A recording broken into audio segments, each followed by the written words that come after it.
a couple weeks ago, I went to a Washington Wizards game in Atlanta. The Wizards and Hawks were obviously facing off.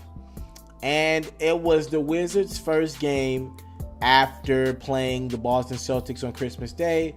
Well, if you didn't watch the game, the Washington Wizards played a phenomenal basketball game. John Wall, to me, got the better of Kyrie Irving, and the Wizards were able to pull out a W against the Boston Celtics.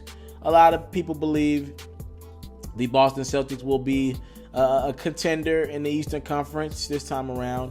Also, the Boston Celtics eliminated the Washington Wizards in the Eastern Conference semifinals last year.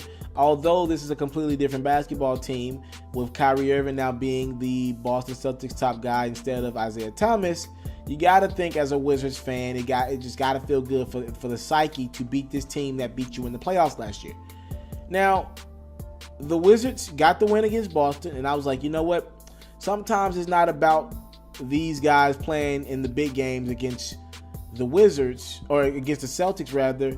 It's the game after. How do you look the game after, especially the teams that haven't won anything? I want to see what's that hunger like. A lot of guys can wake up when you're playing one of the top teams. You know, LeBron gets pretty much everybody else's best shot. The Warriors get pretty much everyone else's best shot. But when you wake up for the games where you're expected to win, and I watched this game from incredible seats, and I watched this game and I thought to myself, the Wizards came in and laid an egg. They're in Atlanta. Obviously, a lot of people have ties to the Atlanta area. It's a turn-up city. And I'm like, yo, this ain't it. John Wall and Bradley Beal and company. And Bradley Beal had a pretty decent game, but John Wall struggled. And I was like, yo, this is not going to get it done. And it's John Wall's inconsistencies that I'm just not sold on the Wizards yet. And I'll take it a step further.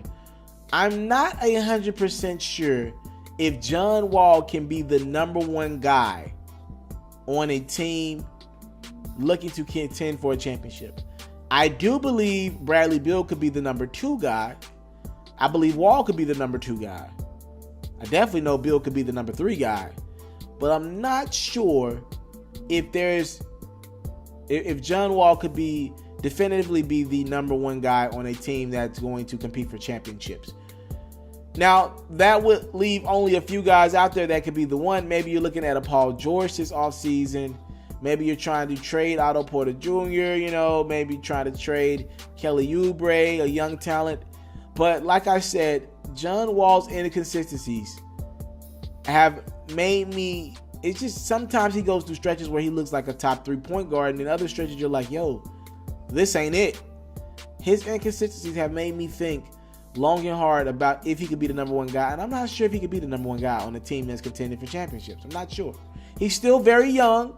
There's a lot of time to figure this thing out, but for right now, I'm just on the fence right now on his status as a top premier talent in the league. I want to salute you, homie, for building your own thing and doing your own thing, creating your own platform, your own website. I got one life to live out my dreams, and I'm giving this thing all I got. I interview celebrities. I talk sports. I represent the culture. Right now, you're turning up on Itsmrtaliaferro.com, shawty.